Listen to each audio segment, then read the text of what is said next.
నమస్తే మహాగారు. నమస్తే ఉషా. చాలా మంది ఆడపిల్లలు పింపుల్స్ వస్తున్నాయని చెప్తూ ఉంటుంటారు. అవి పోవడానికి ఏం చేయాలి, ఫుడ్లో ఎటువంటి డైట్ని ఫాలో అవుతే మంచిది? ఎస్పెషల్లీ హాస్టల్స్లో ఉండేవాళ్ళు మనం ఎక్కువగా చూస్తూ ఉంటుంటాం. లాస్ట్ టైం కూడా ఒక వీడియో మనం చేయడం జరిగింది. పింపుల్స్ రావడానికి మెయిన్ రీజన్ ఏంటి, దానిలోంచి పస్ అని దాంతోపాటు మచ్చలు పడడం మనం ఎక్కువగా గమనిస్తూ ఉంటాం.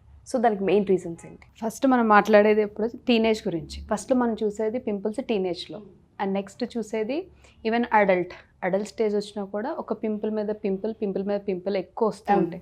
సో మనం దాన్ని అంటే ఏదో ఇంటి చిట్కాలు పాటించో, లేకపోతే ఏవో క్రీమ్స్ అప్లై చేసో, లేకపోతే ఈవెన్ కొంతమందికి బాగా సివియర్ అయిపోతుంది. ఎలా అంటే ఆల్మోస్ట్ లైక్ ఇది మొత్తం ఈ ప్యాచ్లో పడిపోయి ఎన్ని ఇయర్స్. సో వాళ్ళు ఏంటంటే ఇంకా డర్మటాలజిస్ట్ దగ్గరికి వెళ్ళి స్టెరాయిడ్స్ యూజ్ చేయడం ఇవన్నీ జరుగుతుంది. సో దానికి రూట్ కాజ్ తెలుసుకోకుండా అది పైన ట్రీట్ చేయడం అన్నది రైట్ కాదు. సో రూట్ కాజ్ ఎలా తెలుసుకోవాలి మనం, అసలు మనకి ఎందుకు వస్తున్నాయి? ఫస్ట్ అందరికీ అవేర్నెస్, మినిమం అవేర్నెస్ ఉంది అందరికీ. ఏక్ని రాగానే, పింపుల్ రాగానే దానికి కావాల్సినవి ఇంటి చిట్కాలు పాటిస్తాం. లాట్ ఆఫ్ హైడ్రేషన్ అవసరం, వాటర్ అవసరము, లైఫ్ స్టైల్ చేంజెస్ కావాలి, జంక్ తినకూడదు, ఆయిల్ ఫుడ్ తినకూడదు, ఇలా చాలా తెలుసు, కానీ పాటించడం వరకు రాలేము మనం. That is the main drawback. And రెండోది, పర్టికులర్గా అమ్మాయిలు చూస్తే మనం పీరియడ్స్ ముందు కొంతమందికి వచ్చే సిమ్టమ్, మనం ఏంటి నీకు పింపుల్ వచ్చిందంటే నాకు period time, so I'm getting the pimple వచ్చిందని చెప్తాం. లేదు కొంతమంది మగవాళ్ళలో చూస్తాం బాగాను. సో దీనికి రూట్ కాజ్ ఏంటి అంటే హార్మోనల్ ఇంబ్యాలెన్స్. మనకు ఒక డిసీజ్ కానీ, ఒక క్యాన్సర్ కానీ, ఒక ఏ డిసీజ్కైనా ఫస్ట్ మనం ఈ రోజుల్లో చూసేది హార్మోనల్ ఇంబ్యాలెన్స్. హార్మోనల్ ఇంబ్యాలెన్స్ ఎందుకంటే ఆడపిల్లలలో అయితే ఏదో they will suffer with PCOD are PCOS, and పెళ్ళైన ఆడవాళ్ళలో కూడా మనం చూస్తాం. సో మ్యారీడ్ ఉమెన్స్లో ఎందుకు అని అంటే over usage of contraceptive pills.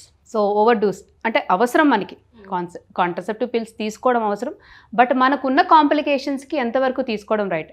Already మీకు PCOD, irregular periods, hormonal imbalance ఇవన్నీ ఉండేటప్పుడు మళ్ళీ కాంట్రసెప్టివ్ పిల్స్ ఎంతవరకు తీసుకోవడం అవసరం?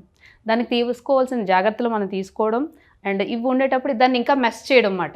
మనం periods irregular, either over bleeding or no bleeding అన్నది చూస్తాము.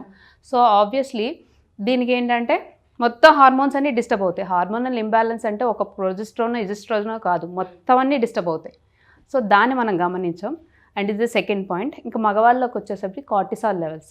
జనరల్గా స్ట్రెస్ అన్నది అందరిలో కామన్ అని ప్రతి వీడియోలో మనం చెప్పుకుంటాం. బట్ అది క్రానిక్ స్ట్రెస్ అవ్వకూడదు, క్రానిక్గానే ఉంది. ఎందుకంటే due to the hectic schedule of the work or the atmosphere, ఇంట్లో కావచ్చు, బయట కావచ్చు, దాన్ని క్రానిక్గా తీసుకొని మనం ఎంతవరకు అది కరెక్ట్, టూ మచ్ తీసుకోవడం ఎంతవరకు రైట్. సో దానికి ఆ స్ట్రెస్ తీసుకునేటప్పుడు కార్టిసాల్ లెవెల్స్ పెరుగుతాయి. కార్టిసాల్ లెవెల్స్ ఎప్పుడైతే పెరుగుతున్నాయో that indirectly or directly progesterone లెవెల్స్ని సక్ చేస్తుంది. అంటే దొంగతనం అన్నమాట. దానికి cortisol levels beyond the capacity పెరుగుతున్నాయంటే మన బాడీకి ఒక లెవెల్ ఉంటుంది, ఆ లెవెల్ని మించి చేయాలంటే it will steal from some other hormone, ఇంకొక హార్మోన్ దగ్గర నుంచి తీసేసుకుంటుంది. కార్టిసాల్ ఎక్కువ రేజ్ అయిపోయి కొద్ది అంటే టూ మచ్ ఆఫ్ స్ట్రెస్లో ఉండేటప్పుడు దాని లెవెల్ మించిపోయి చేసేటప్పుడు, కెపాసిటీ మించిపోయి చేసేటప్పుడు వెతుక్కుంటుంది అన్నమాట, ఇంకెక్కడ నేను తీసుకోగలను. సమ్ అదర్ ఆల్టర్నేటివ్ ఫస్ట్ పడేది ప్రొజెస్ట్రాన్ ఎప్పుడు పడిందో ఈస్ట్రోజన్ డామినెన్స్ మనం ఎప్పుడైతే చూస్తామో పీసీఓఎస్. సో ఇవన్నీ చూసేటప్పుడు దీనికి inter related, every hormone is inter. అదే మగవాళ్ళు అయితే టెస్టోస్టిరాన్ హార్మోన్స్ లో అయిపోతాయి. సో వాళ్ళకి ఏంటంటే అన్వాంటెడ్ హెయిర్ అన్నది ఆడవాళ్ళలో చూస్తాము, అండ్ స్పర్మ్ కౌంట్ అన్నది తగ్గిపోవడం అన్నది మగవాళ్ళతో. ఒక ఏకినీకి ఇంత ఉందా అంటే ఎస్, ఆబ్వియస్లీ ఆ రూట్ కాజ్ మనం తెలుసుకోలేము. దాన్ని ఓవర్కమ్ చేయాలంటే ఎలా అంటారు? అసలు ఫస్ట్ డైట్ మార్చుకోవాలనుకుంటాం. సో డైట్ మార్చుకునేటప్పుడు మనం ఫస్ట్ చూసుకోవాల్సింది హార్మోన్ ఇంబ్యాలెన్స్ అని ఎందుకు చెప్పానంటే డోపమైన్. ఇది మేబీ లైట్ అనిపించవచ్చు ఎవరికైనా. ఫర్ ఎగ్జాంపుల్ కాదు, ఉన్నది వాస్తవమే. ఫోన్ తీస్తారు మీరు. ఫోన్ తీసేటప్పుడు కంటెంట్ కోసం తీస్తారా, లేకపోతే అవేర్నెస్ ఆర్ సబ్జెక్టివ్ థింగ్ నేర్చుకోవడానికి తీస్తున్నారా? ఫస్ట్ క్వశ్చన్ నాది. ఏదో సబ్జెక్టు లేకపోతే కంటెంట్ సెర్చ్ చేయడానికో, లేకపోతే దేని గురించి అవేర్నెస్ గురించి తెలుసుకునేటప్పుడు అయితే మీరు ఆ కంటెంట్ చూసేటప్పుడు మ్యాక్సిమం ఎంతసేపు చూస్తారు? మీకు అవసరమైనంతవరకు తీసుకుంటారు, మిగతాది ఆఫ్ చేసేస్తారు. But when you coming to the reels, వెళ్తానే ఉంటాయి, దానికి ఒక ఇది ఉండదు. ఎందుకు అక్కడ చేస్తున్నాము అంటే dopamine, it's a happy hormone, అది కావాలి మనకి. ఒక రీల్తో చూసి, ఒక 10 రీల్స్తో చూసి ఆపేసే వాళ్ళు ఎవరైనా ఉన్నారా? లేరు. It is a dopamine. ఎప్పుడైతే హ్యాపీ హార్మోన్ ఎప్పుడైతే సెక్రీట్ చేస్తామో, ఇవన్నీ ఎందుకు నేను కనెక్ట్ చేస్తున్నానంటే it's all related to the gut. మనకి ఒక సింపుల్ పదంలో నేను చెప్పేది ఏంటంటే, మీకు బాడీ మీద ఒక పింపుల్ వస్తుందంటే గట్లో బాగోకపోతేనే, గట్ ఎప్పుడైతే ఇన్ఫ్లమేషన్ వస్తుందో, అంటే inflammation is nothing but over heating of the body. Stress ఎప్పుడైతుందో మనం ఎసిడిక్ ఫుడ్స్, మనకి ఏదైతే బ్లడ్ ఉండాల్సిన లెవెల్ కన్నా ఎసిడిక్ నేచర్ ఉంటే ఆబ్వియస్లీ స్కిన్ మీద ఫస్ట్ మనకు చూపించేది. ఎప్పుడైతే ఈ ఎకిని ఎక్కువైపోతుందో నెక్స్ట్ స్కిన్ కాంప్లికేషన్స్ ఎక్కువైపోతాయి. డ్రై స్కిన్ వస్తుంది, ఈ సిజిమా వస్తుంది, సొరేసిస్ వస్తుంది, ఇవన్నీ వస్తాయి. బట్ మనం ఎప్పుడైతే దాని అవేర్నెస్ తీసుకోలేకపోతామో, ఎప్పుడైతే ఒక 1 or 2 వచ్చేటప్పుడు అది అడల్ట్ ఏజ్ కాకపోయినా టీనేజ్లో దాన్ని ఓవర్కమ్ చేయడానికి చాలా పింపుల్స్, క్రీమ్స్ అవి ఇవి అప్లై చేస్తూ ఉంటాం. బట్ డైట్ పార్ట్ మాత్రం మనం కంట్రోల్ చేయం. రూట్ కాజ్ని ఎప్పుడైతే క్లియర్ చేసుకోగలుగుతామో ఇవి ఈజీగా పోతూ ఉంటాయి. దీని సింపుల్ టిప్ ఏంటంటే, హైడ్రేషన్ అందరికీ తెలుసు. And two much of oil foods ఎప్పుడైతే మనం మానేస్తామో, ఎప్పుడు గట్టర్ ఎందుకు చెప్పానంటే, ఏదైతే ఫుడ్ డైజెస్ట్ చేసుకోలేదో అది బయటికి పంపించేయాలని చూస్తుంటుందో అది స్కిన్ మీద రిఫ్లెక్ట్ అవుతుంది. So two much of deep fried items teenagers కానీ, మన టీనేజర్స్ వరకు వద్దు, ఈవెన్ మన అడాల్సెంట్లో ఉన్నా కూడా దాన్ని తీసుకోవడానికి ఇష్టపడుతూ ఉంటాం. బట్ మీరు అన్నట్టుగానే ఫుడ్ విషయానికి వస్తే, ఎవరైతే హాస్టల్స్లో కావచ్చు, లేదంటే జాబ్ చేసే ఉమెన్స్ అయి ఉండొచ్చు, స్టోర్ ఉండాలి అంటే స్నాక్ ఐటమ్ కింద కావచ్చు, లేదంటే ఈవినింగ్ టైమ్స్లో ఎక్కడికన్నా పిల్లలకి పంపించే విధంగా కావచ్చు, స్టోర్ ఉండేలా అంటే మనం డీప్ ఫ్రైడ్ ఐటమ్స్ని ఎక్కువ చూస్ చేస్తుంటాం. అవైతే స్టోర్ ఉంటాయి అట్లీస్ట్ ఒక 10 to 15 days 1 month అని. అప్పుడు ఖచ్చితంగా మనం ఆయిల్ యూస్ చేస్తూనే ఉంటుంటాం. మరి దాన్ని ఎలా అవాయిడ్ చేయొచ్చు అంటారు మీరు?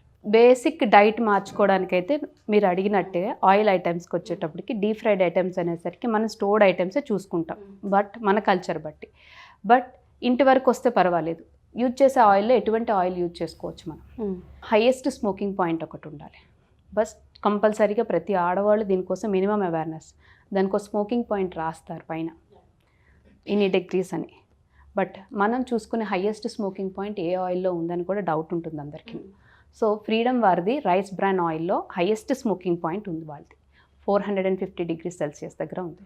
So highest smoking point. అసలు ఈ స్మోకింగ్ పాయింట్ ఏంటి అంటే, మనం నూనెని ఎప్పుడైతే వేడి చేస్తామో ఒక పొగలా ఫామ్ అవుతుంది.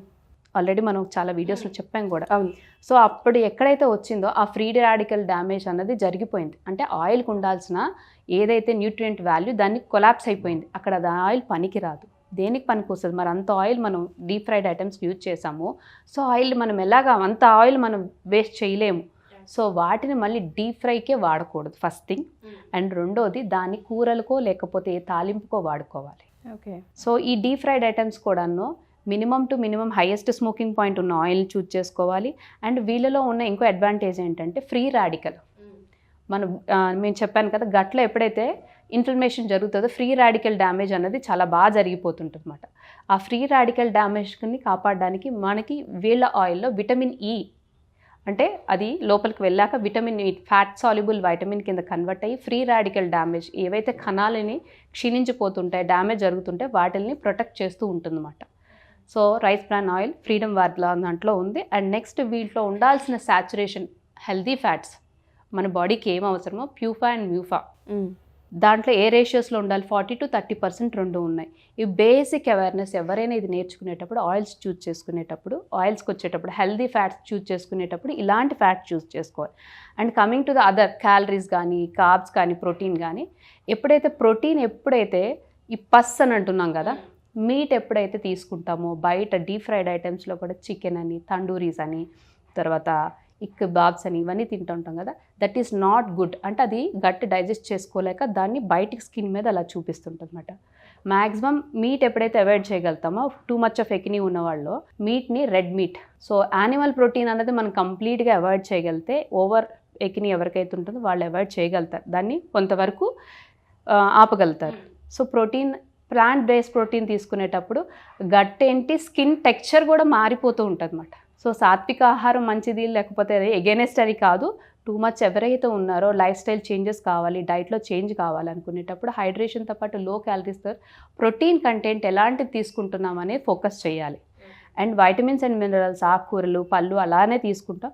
But and one more thing, dairy products ఏవైతే తీసుకుంటారో, ఈవెన్ చీజ్, తర్వాత నేమో ప్రాసెస్డ్ బటర్ ఇవన్నీ ఉంటాయి కాబట్టి వాటిని అవాయిడ్ చేయగలిగితే ఎనీ ప్రాబ్లమ్స్ని ఓవర్కమ్ చేయొచ్చు. సో ఎవరైతే ఓవరాల్గా మనకి హెల్త్ రూట్ కాజ్ తెలుసుకున్నప్పుడు ఏంటన్నది ఈ వీడియోలో మనం తెలుసుకున్నాం కాబట్టి కీ టేక్ అవేస్ చెప్తాను ఉషా మీకు. ఓకే. ఫస్ట్ మనం చూజ్ చేసుకోవాల్సింది ఆయిల్స్లో ఎటువంటి ఆయిల్ చూజ్ చేసుకోవాలన్నది కూడా మనం చెప్పాం. ఫ్యాట్స్ చూజ్ చేసుకున్నప్పుడు healthy fats and the protein intake animal protein తీసుకుంటున్నారా ప్లాంట్ బేస్డ్ ప్రోటీన్ తీసుకుంటున్నారా అన్నది కూడా మీరు అవేర్నెస్ క్రియేట్ చేసుకోవాలి. అండ్ నెక్స్ట్ వచ్చేసి వైటమిన్ అండ్ పళ్ళు కాయగూరలు అన్నవి ప్రతి దాంట్లో మనం అంటే చాలా తక్కువ వాడతాం బట్ దాంట్లో కూడా అదే వాడుకుంటూ అండ్ ఏదైతే ప్యాచెస్ వరకు తీసుకురాకుంటే ఎప్పుడైతే మనం ఈ హార్మోనల్ ఇంబ్యాలెన్సెస్ ఉన్నాయో ఎప్పుడైతే ప్రాసెస్డ్ ఫుడ్స్ కానీ జంక్ ఫుడ్ కానీ మనం అవాయిడ్ చేయగలిగితే హార్మోన్స్ అన్నవి ఇంబ్యాలెన్స్ వస్తే బ్యాలెన్స్ అవుతాయి. And next what ever over usage of the supplements steroids కూడా మనం తగ్గించుకోవచ్చు. అండ్ చాలామంది సప్లిమెంట్స్ అడుగుతూ ఉంటారు but based on their life style based on their condition supplement suggest చేయడం అనేది జరుగుతుంది ఉషా. బట్ చాలామంది ఏంటంటే మార్కెట్లో దొరికేవి చాలా అప్లై చేయడం అంటే ఫేస్కి కొంతవరకు ఎప్పుడైతే ఇంటర్నల్గా మనం ఇవ్వగలుగుతామో ఆబ్వియస్లీ ఇట్ రిఫ్లెక్ట్. సో అక్కడికి ఎన్ని క్రీములు పెట్టుకొని ఎన్ని డబ్బులు పెట్టుకొని బట్ మన చేతిలో కొంత ఆరోగ్యం ఉంది దానికి ఇంత అవేర్నెస్ ఉండేటప్పుడు ఆబ్వియస్లీ ఏదైతే ఉందో దీన్ని ఓవర్కమ్ తగ్గించే అవకాశం కనిపిస్తుంటుంది. సో మీరు అన్నట్టుగానే చాలామంది పీసీఓడి పీసీఓఎస్ థైరాయిడ్ ఇలా ఇబ్బందులు పడుతూ ఉంటుంటారు. వాటిని రివర్స్ చేసే ఛాన్సెస్ ఉన్నాయని మనం ప్రతి వీడియోలో చెప్తూనే ఉన్నాము. డైట్ పరంగా వాళ్ళకి ఏదైనా సలహాలు సూచనలు కావాలన్నా అపాయింట్మెంట్ తీసుకోవాలి అనుకున్నా ఏ విధంగా అంటారు? కింద స్క్రోల్ అవుతున్న నెంబర్ వాట్సాప్ ఆర్ కాంటాక్ట్ చేయడం వల్ల పీసీఓడి కానీ PCOS thyroid diabetic what ever ఇవి ద లైఫ్ స్టైల్ డిసీజెస్ దేంతో కూడా లైఫ్ స్టైల్ డిసీజెస్ అనగానే అవి ఈజీగా లైఫ్ స్టైల్లో మోడిఫికేషన్ చేసేటప్పుడు 100% అష్యూరెన్స్ ఇవ్వగలను అవి రివర్స్ అవుతాయి. Okay. So diet plan life style ఏవైతే చేంజెస్ అవసరమో ఎవరికి ఇట్ ఈజ్ అ కస్టమైజబుల్ ఎవరికి పడితే ఒకటి ఇచ్చి చేసేది కాదు ఇట్స్ కంప్లీట్లీ డిఫరెంట్. సో ఎవరైతే కావాలనుకుంటున్నారో కాంటాక్ట్ అవ్వచ్చు. షూర్ మహా గారు థ్యాంక్ యూ అండి. Thank you so much.